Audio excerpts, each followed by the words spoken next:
Hola, bienvenidos al canal. Mi nombre es Alejandro Santana y el día de hoy vamos a resolver el ejercicio 8.17 del libro de Tippens, Física, Conceptos y Aplicaciones. Dice, ¿cuál es el trabajo resultante cuando el bloque de 8 kilogramos se desliza desde la parte más alta hasta la parte más baja del plano inclinado de la siguiente figura? Nos dice que supongamos un coeficiente de fricción de 0.4. Bueno, esta figura ya la hemos utilizado en dos ejercicios anteriores. Una en donde comparábamos cómo desplazar el bloque desde la parte más baja hasta la parte más alta y haciendo un movimiento vertical. Y vimos que nos daba el mismo trabajo hacerlo por aquí o hacerlo de manera vertical. Y con eso sacamos la conclusión de que cuando trabajamos con estos conceptos de trabajo y energía, lo que importa básicamente son las posiciones iniciales y finales. Entonces, y bueno, esto era en ausencia de fricción. En ese primer ejercicio no tomábamos en cuenta la fricción que pudiera haber entre el bloque y el plano inclinado. Después hicimos otro ejercicio en donde sí tomábamos en cuenta la fuerza de fricción y ahí nos daba un resultado más grande del trabajo necesario para poder mover este bloque. Y ahora nos dice el ejercicio que ahora queremos mover el bloque desde la parte más alta hasta la parte más baja. Entonces todo es lo mismo, aplican los mismos datos, la masa, el coeficiente, pero ahora es al revés. Entonces lo primero que vamos a hacer es dibujar nuestro diagrama de cuerpo libre. Vamos a dibujar todas las fuerzas que están actuando junto a este bloque o sobre este bloque más bien. Entonces lo primero que tendríamos, vamos a dibujar aquí nuestra fuerza que vendría siendo el peso. Esa sería una de las fuerzas que tenemos aquí. Luego tendremos, por ejemplo, la fuerza normal. Recordar que la fuerza normal siempre es perpendicular a la superficie. Entonces aquí se nos forma un ángulo de 90 grados entre el plano y la fuerza normal. Luego tendríamos también la fuerza de fricción. Hay que recordar que la fuerza de fricción es una fuerza que se opone al movimiento. Entonces, si se supone que este objeto se está deslizando de arriba hacia abajo, la fuerza de fricción tendrá que aplicar de manera paralela al plano, pero en este sentido. Entonces aquí vamos a dibujar a nuestra fuerza de fricción. Y por último, tenemos también aquí nuestra fuerza P, que es la fuerza con la que supuestamente estaríamos jalando hacia arriba. Nada más que ahora, como el objeto se está moviendo de arriba hacia abajo, no sé si esta fuerza realmente va a jalar hacia arriba o si va a empujar hacia abajo. Entonces es lo que todavía no puedo saber hasta que empiece a realizar el ejercicio y me dé cuenta por medio de los signos que me arrojen los datos. Entonces es lo que tendríamos hasta ahorita. Ahora, recuerda que siempre cuando nosotros trabajamos con planos inclinados, lo mejor que podemos hacer es trabajar con fuerzas que sean paralelas al plano inclinado o totalmente perpendiculares al plano inclinado. De esa manera elegimos nuestro eje Y como las fuerzas que vayan en la dirección perpendicular al plano y nuestro eje X que sea paralelo a las fuerzas que van también paralelas al plano inclinado. Sin embargo, si te fijas aquí, el peso es una fuerza que no está actuando ni en el eje Y porque no es completamente paralelo al plano, ni tampoco está actuando totalmente en el eje Y porque no es perpendicular al plano inclinado. Entonces lo que tenemos que hacer es descomponer a este vector fuerza, a este vector peso en dos vectores que vendrían siendo sus componentes. Vamos a ponerle aquí a esta componente, por lo general se le llama componente normal del peso, porque si te fijas va en el mismo eje que la normal. Y aquí tendríamos otra componente que sería nuestra componente tangencial. De alguna manera tiene que ver porque es tangente con la superficie, apenas si roza a la superficie. Entonces aquí tendríamos nuestras dos flechas, ¿no? Bueno, aquí esta flecha no se ve bien, pero bueno, es básicamente la idea, se entiende. Entonces lo que tenemos que hacer es relacionar a nuestras dos componentes con el vector original. Esto también ya lo hemos trabajado muchas veces en videos anteriores y también en el capítulo, no recuerdo si es el 4 o el 5, donde empezamos con el análisis de fuerzas y ahí explico más detalladamente cómo se hace esta descomposición de vectores. Entonces, si te interesa saber cómo se hace, te recomiendo que veas esos videos, porque aquí para darle un poquito más de velocidad no lo vamos a hacer. Aquí simplemente te voy a indicar que este ángulo va a ser igual al ángulo que tenemos acá abajo. Siempre ocurre eso. Entonces aquí tendríamos este ángulo de 40 grados. Y si te fijas, la componente tangencial es el cateto opuesto a ese ángulo. Si te fijas, aquí se nos forma un triángulo rectángulo. Esto se supone que mide 90 grados, por lo tanto es un triángulo rectángulo. Y como la componente tangencial del peso es el cateto opuesto a este ángulo de referencia, esto se va a relacionar entonces con el seno, porque recuerda que el seno se relaciona con el cateto opuesto y la hipotenusa. De hecho, vamos a escribirlo aquí. El seno del ángulo, ¿cuánto mide nuestro ángulo? Pues vale 40 grados. Se relaciona con el cateto opuesto en la parte de arriba y con la hipotenusa en la parte de abajo. Entonces hemos dicho que la componente tangencial es el cateto opuesto a este ángulo de 40 grados. Entonces aquí le vamos a poner componente tangencial y abajo la hipotenusa, que vendría siendo el lado que está enfrente del ángulo de 90 grados, que vendría siendo el vector original. Y lo mismo vamos a hacer con la componente normal del peso. La componente normal se va a asociar con el coseno, porque si te fijas, la componente normal es el lado que está adyacente al ángulo, y el coseno relaciona al cateto adyacente y a la hipotenusa. Nos quedaría coseno de 40 es igual, recuerda que arriba va el cateto adyacente y abajo la hipotenusa. La hipotenusa ya la sabemos, es el mismo peso. Y el cateto adyacente, pues también hemos dicho que es la componente normal. Entonces nos quedaría de esta manera.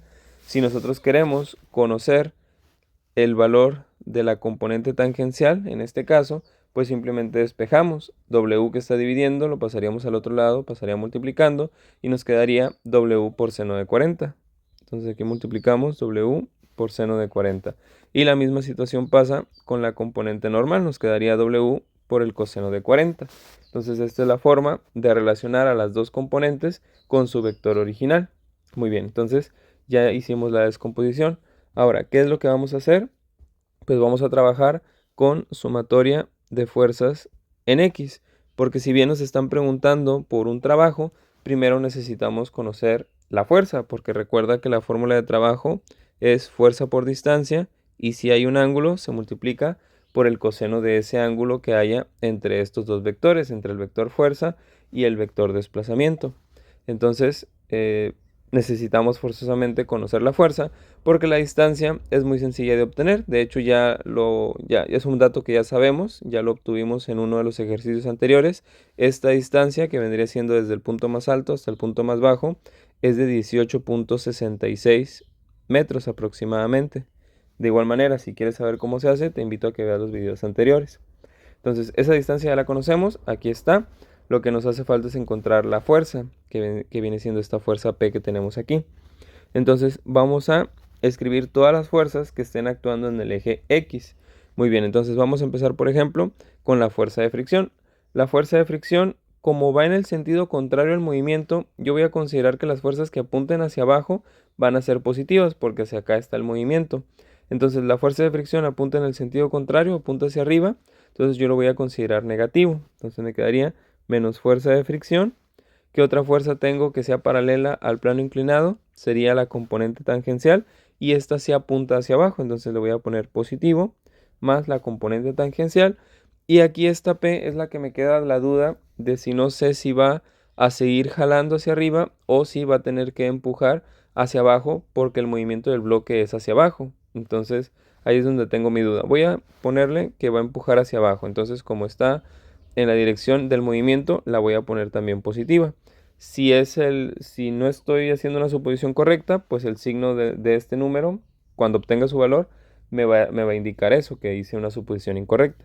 Entonces esto lo voy a igualar a 0. ¿Por qué? Porque si bien sí hay movimiento, se supone que esto se va a mover. Recuerda que esto se puede igualar a 0 en dos condiciones: cuando no hay movimiento o cuando el movimiento es a velocidad constante. Porque recuerda que por segunda ley de Newton, fuerza es igual a masa por aceleración. Cuando hay una fuerza resultante, hay una aceleración. Entonces, si yo estoy igualando la sumatoria de fuerzas, es decir, la fuerza resultante, la estoy igualando a 0, entonces significa que no va a haber una aceleración. Y eso indica dos cosas: o que el objeto no se está moviendo, o que se está moviendo a velocidad constante, porque velocidad constante también me indica una aceleración de 0. Entonces es lo que estamos suponiendo, que este movimiento se va a hacer a velocidad constante, porque sí se está moviendo. Muy bien.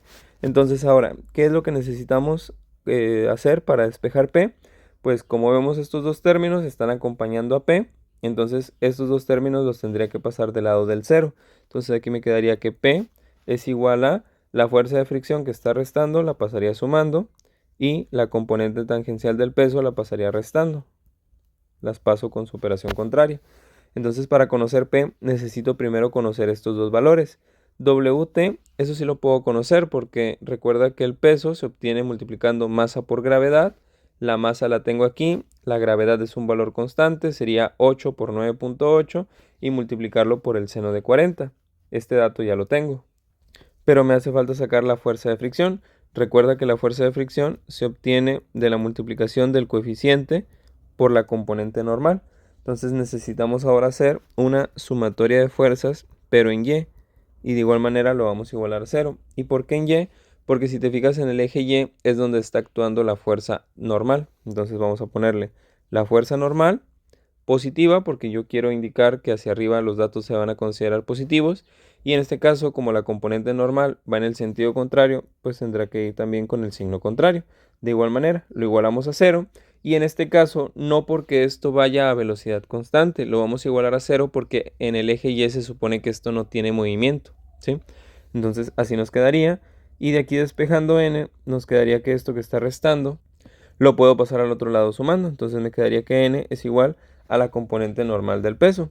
Este dato también lo puedo obtener, simplemente multiplico masa por gravedad por el coseno de 40. Entonces n me quedaría 8, que es la masa, por la gravedad, que es 9.8, por el coseno de 40. Entonces este dato me da, vamos a ver, 8 por 9.8 por coseno de 40. Eso me da 60.06 aproximadamente. Eso serían newtons. Y ahora, para calcular la fuerza de fricción, pues simplemente multiplico el coeficiente, que es de 0.4 por la fuerza normal. Aquí tenemos la fórmula, 60.06. Entonces, esto me da, vamos a multiplicar por 0.4, me da 24.02. Entonces, esta sería la fuerza de fricción. Y como también necesito conocer la componente tangencial para obtener P, pues vamos a obtenerlo. La componente tangencial sería W por seno de 40. W ya hemos visto que es 8 por 9.8 por seno de 40. Entonces vamos a escribir aquí 9.8 metros por segundo al cuadrado por el seno de 40. Entonces la componente sería 8 por 9.8 por seno de 40. Eso nos da 50.39 y serían newtons. Muy bien, entonces ya tenemos la componente tangencial y también tenemos la fuerza de fricción que nos ayudan a determinar el valor de P. Entonces nos quedaría que P es igual a 24.02 menos la componente tangencial que es 50.39. Y aquí nos damos cuenta que la suposición que hicimos anteriormente estaba equivocada porque nos va a dar un valor negativo. Nos da menos 26.37 newtons. Entonces, el hecho de que yo haya indicado que la fuerza P va hacia abajo es una suposición incorrecta.